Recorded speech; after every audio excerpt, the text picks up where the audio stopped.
Assalamualaikum warahmatullahi wabarakatuh. Kembali lagi bersama saya Niza di Kalam Inspirasi TV. Kali ini saya mau ngebahas tentang bukan bicara buku kita kali ini, tapi saya mau membahas sesuatu yang berkaitan dengan hobi. Hobi apakah itu? Hobi yang bisa membuat kita malah menjadi gangguan jiwa. Wah, kayak apa itu? Simak ya pembahasannya. Tetap di Kalam Inspirasi TV.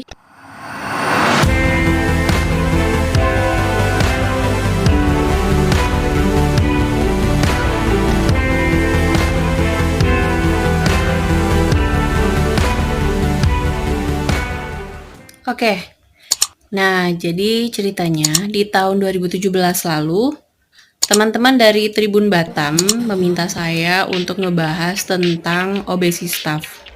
Apa sih itu obesitas? Nah, obesitas itu adalah sebuah perilaku gitu ya dari kalangan milenial untuk membeli barang secara di luar normal lah ya, jadi agak membabi buta tuh ceritanya. Nah, membeli barang tapi juga nggak dipakai juga gitu loh, jadi cuman ya seneng ngumpulinnya aja, seneng belinya aja. Nah itu kebetulan sedang booming saat itu karena Mbak Dilestari sempat menuliskannya gitu ya, saya lupa di blognya atau di twitternya atau di mana, saya lupa lah ya. Oke, nah kebetulan di dalam perkembangan dunia psikologi dan psikiatri juga kesehatan mental itu buku untuk mendiagnosa nih. Jadi kitabnya para psikolog dan psikiater untuk mendiagnosa penyakit gangguan kejiwaan itu juga sedang ada revisi gitu. Nah, salah satu revisinya adalah dengan menambahkan beberapa gangguan jiwa yang baru, gangguan jiwa terbaru yang sudah masuk dalam kategori gangguan jiwa yang tadinya belum ada tuh di edisi sebelumnya. Nah, penyakit baru yang dimasukkan dalam kategori gangguan jiwa itu salah satunya adalah hoarding disorder gitu ya. Apa itu hoarding disorder? Kok namanya kayak agak-agak susah, jadi boarding dan sebagainya. Ya kurang lebihnya gini, mirip kayak obesitas. Jadi dia suka ngumpulin barang ya, atau kalau obesitas membeli ya. Kalau ini enggak, dia ngumpulin barang. Jadi hoarding ini belum tentu barang baru ya, bisa jadi barang yang lama, dan itu dengan sangat obsesifnya dikumpulkan dan disimpan baik-baik, kalau bisa selama-lamanya gitu. Nah, yang membedakannya dengan obesitas, kemudian membedakannya dengan mengumpulkan barang-barang yang lain itu adalah barangnya ini adalah sesuatu yang sebetulnya udah layak untuk dibuang. Contoh ya, misalnya saset sambal itu kan udah kebuka tuh ya, saset sambal udah dipakai. Nah, sama orang-orang yang hoarding itu disimpan sasetnya. Tisu bekas, mohon maaf nih, bekas ngelap mulut yang kotor, dan ya pokoknya agak jorok sih sebenarnya dengernya gitu. Ya intinya seperti itu ya hoarding ya. Jadi makanya dimasukkan dalam kategori gangguan jiwa baru.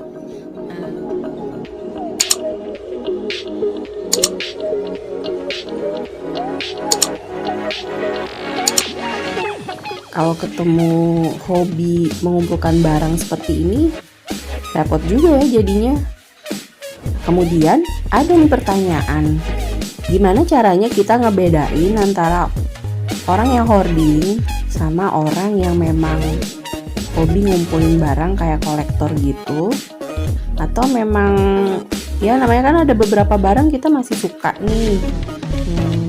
Apa yang harus dibuang semua barang-barang itu gimana ngebedainnya?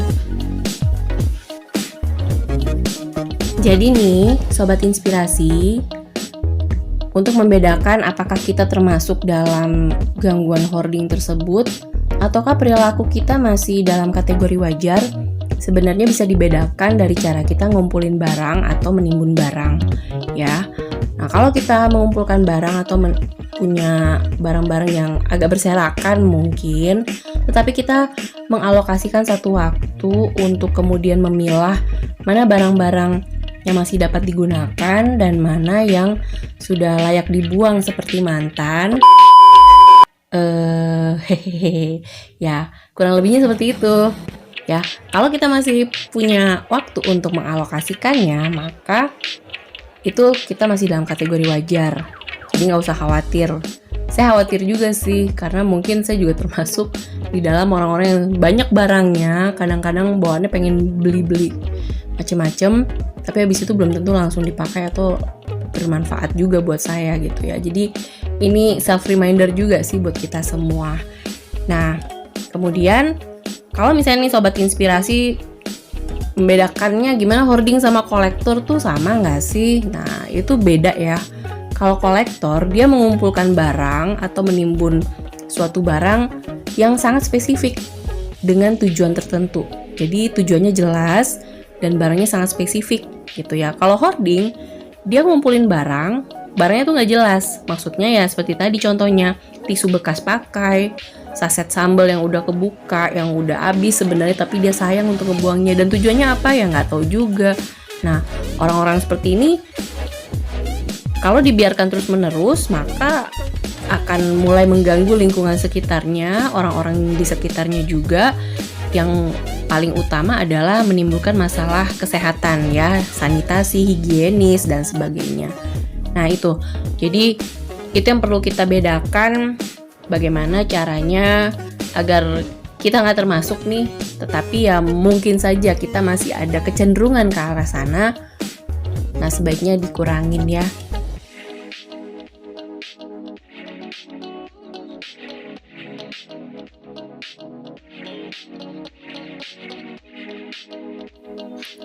Nah, demikianlah Sobat Inspirasi pembahasan tema inspirasi Niza kali ini. Semoga bermanfaat. Dan nanti saya akan buatkan juga pembahasan tentang hoarding disorder ini dari perspektif Islam. Ditunggu aja ya videonya berikutnya. Oke, jangan lupa like, komen, share, dan subscribe. Dan bunyikan lonceng notifikasinya untuk mengikuti update terbaru dari Kalam Inspirasi TV. Terima kasih.